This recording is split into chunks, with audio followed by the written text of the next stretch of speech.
datang di podcast Nutrition Talk bersama aku, Ika. Wah, gimana teman-teman kabarnya di awal bulan tahun 2024 ini? Tentunya teman-teman semakin semangat untuk menjalani hari. Oke teman-teman, jadi di episode kali ini aku pengen banget bawain topik yang menarik nih, yaitu terkait intermittent fasting. Nah, di sini aku juga pengen banget bacain beberapa Twitter yang menurut aku kocak gitu. Jadi yang pertama itu dari Claudia 4, yang itu bilang kayak gini. Dari beberapa diet yang pernah gue lakuin nih, intermittent fasting itu yang paling lama gue jalanin. Menarik juga ya. Terus ada lagi nih dari Hermione. Meskipun aku nggak pengen menurunkan berat badan, aku tetap menjalani intermittent fasting biar lebih sehat aja. Oke. Dan di situ ada juga dari Michoko. Dia mengatakan kata orang-orang intermittent fasting itu diet yang paling gampang, tapi kenapa gue nggak berhasil juga boy? Ya, ini menarik juga ya teman-teman. Jadi kalau misalnya teman-teman nih ada cerita yang mirip gitu, boleh banget nulis di kolom komentar. Oke, karena tadi aku juga udah bacain tweet dari orang-orang random, sekarang aku pengen ngajak teman-teman semua sharing bareng bersama Salsa. Oke, mari kita langsung aja sapa Salsa. Selamat pagi Salsa, gimana kabarnya? Halo, pagi, baik dong. Oke, alhamdulillah ya. Sebelumnya boleh dong memperkenalkan diri ke teman-teman nih. Oke, halo teman-teman semua, kenalin aku Salsa Novalima. Kalian bisa panggil aku Salsa, kebetulan aku sebagai mahasiswa gizi di salah satu perguruan tinggi di Indonesia. Salam kenal semuanya. Oke, jadi gini Sal, di episode kali ini aku pengen banget bawain tentang intermittent fasting. Karena yang kita tahu ya di tren kali ini, bahkan di beberapa tahun kebelakang tuh juga kayak banyak orang yang melakukan diet ini karena pengen menurunkan berat badan. Nah, sebenarnya aku juga punya cerita nih Sal. Dulu aku tuh kayak merasa gendutan gitu, terus sampai sekarang bahkan aku tuh melakukan intermittent fasting karena ya itu tadi ngeliat orang-orang bahkan di TikTok terus di Reels gitu tuh mereka tuh pada melakukan itu buat nurunin berat badan. Jadi aku kayak merasa terdorong gitu loh, jadi pengen ikut-ikutan. Nah, sebenarnya bagus sih intermittent fasting gitu, karena aku tuh jujur kayak belum research secara jauh gitu loh, cuma ikut-ikutan doang gitu. Oke, menarik ya pembahasannya. Tapi sebelum aku jawab, aku mau nanya dulu deh ke kamu. Sebenarnya makna intermittent fasting menurut kamu itu apa sih? Nah bisa, sumpah ya, aku sebenarnya tuh kayak nggak tahu gitu loh teman-teman.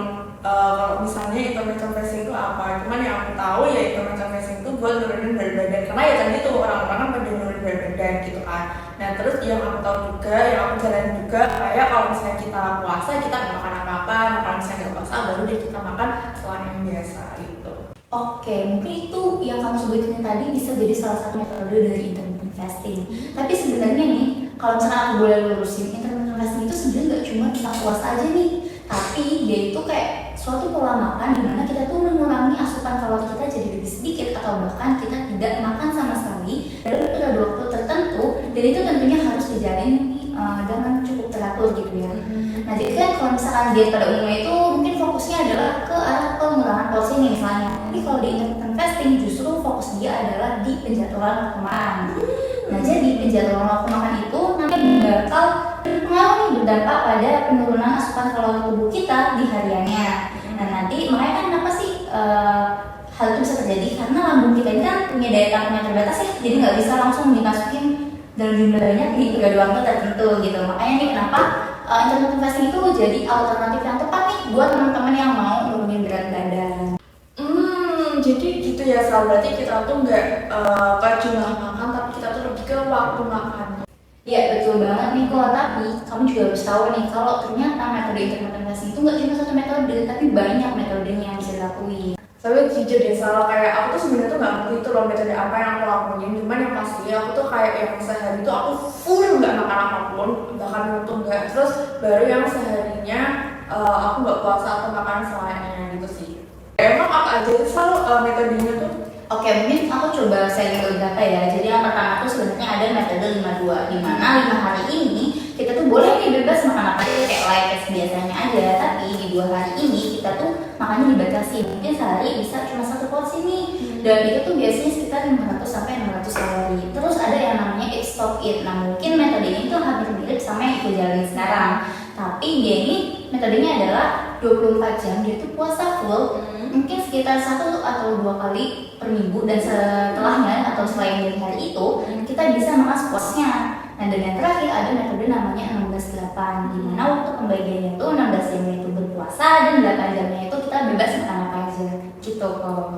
Terus aku kepo di sana, emang apa sih metode yang populer atau mungkin yang mudah gitu loh dijalani pemula gitu, terus siapa tuh yang nonton pengen kan? Metode 16/8. Kenapa? Alasannya tuh karena untuk beberapa orang metode ini dirasa lebih mudah nih untuk bertahan dan konsisten untuk jangka waktu yang panjang. Kayak misalnya aja nih kita makan di waktu jam 10 sampai jam 6 sore. Nah, berarti kan nanti waktu puasanya akan beririsan ya sama waktu tidur kita. Jadi kan kita yang menjalani metode itu nggak akan merasa terbebani banget lah istilahnya gitu. Wah, menarik banget ya soal ternyata pembahasan intermittent itu semakin dalam. Cuma aku penasaran deh, kan misalnya yang mau tadi bilang kita makan jam 10 pagi atau mungkin lebih siang gitu. Dan berarti kan kita nggak sarapan tuh. Padahal kan yang aku dengar dan yang aku tahu sarapan itu penting untuk menjalani aktivitas sehari-hari. Nah, gimana teman-teman? Memang sarapan itu tuh bisa membuat tubuh kita jadi lebih berenergi nih. Jadi kan kita lebih produktif dalam menjalani hari. Tapi ada satu hal yang menarik nih kok. Dari artikel yang aku baca, ternyata metabolisme tubuh itu dipengaruhi oleh apa aja nih yang kita makan. Jadi bukan salah satu waktu makan aja.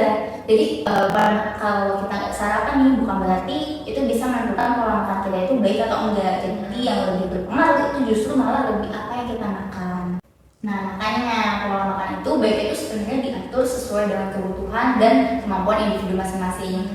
Kan ada ya orang yang emang gak terbiasa sama sarapan, itu bukan suatu hal yang masalah. Mungkin ada juga nih yang dia tuh nge-skip sarapan juga gak apa-apa. Tapi mungkin beda cerita nih sama orang yang harus banget sarapan atau punya kondisi tertentu yang memang mengharuskan dia makan. Nah, mungkin untuk orang yang seperti itu, untuk diet intermittent fasting itu bukan alternatif yang recommended buat dia. Itu juga gak sih Sal, kalau misalnya kita nih nggak sarapan, itu tuh bikin kalau porsi makan kita dimakan selanjutnya kayak makan siang atau makan malam itu jadi kayak lebih besar atau itu istilah balas dendam gitu ya. Nah, itu bener gak sih Sal menurutmu atau gimana tuh? Betul, dampak dari tidak sarapan untuk beberapa kasus itu sebenarnya bisa membuat porsi makan itu dimakan selanjutnya lebih banyak. Hal ini kan karena ketika kita tidak sarapan, berarti kan tubuh kita ini belum menerima energi nih di pagi hari untuk melakukan aktivitas dari makanan. Nah, makanya orang itu cenderung akan lebih memiliki porsi makan yang lebih banyak karena hawa nafsu dan rasa laparnya itu meningkat dibandingkan dengan orang yang melakukan sarapan terlebih dahulu. Nah, kenapa sih hal itu bisa terjadi? Karena kan kita tahu ya lambung kita itu punya batas daya tampung yang memang gak bisa dipaksa langsung nih dalam satu waktu periode tertentu dalam waktu yang banyak. Nah, itu tuh justru adalah hal yang membahayakan nih buat proses metabolisme tubuh kita dan tentunya gak baik buat kesehatan. Berarti nih, misal kalau misalnya aku ya pengen intermittent fasting dengan sarapan, berarti kan intinya kita kan puasanya itu lebih dari awal gitu kan? Ya, bisa gitu. Yang penting sih kita kembali lagi ya ke kebutuhan kita masing-masing. Gimana sih cara kita buat bisa memenuhi diet yang paling sesuai untuk tubuh kita? Kalau saran aku sih sebenarnya kita lebih mengenal diri kita dulu, kita kemampuannya gimana, dan kita cari-cari informasi nih sebenarnya ada diet-diet apa aja sih yang memang sehat buat tubuh. Selain itu yang paling recommended adalah aku sarannya sih lebih baik kita langsung konsultasi ke ahli gizi yang memang concern di bidangnya, jadi dia nggak salah kaprah nih tentang diet-diet gitu. Wah, sangat insightful sekali ya teman-teman, maksudnya Sal buat sharingnya. Sumpah aku jadi semakin ngerti gitu loh intermittent fasting ini. Kalau misalnya boleh aku simpulin ya Sal, jadi gini teman-teman, kita tuh boleh banget buat melakukan intermittent fasting ini selagi kita tuh tahu gitu loh tata caranya, baik itu dari segi waktu makan, porsi makan, jumlah makan, dan juga metode yang tepat untuk kita gunakan kayak gitu.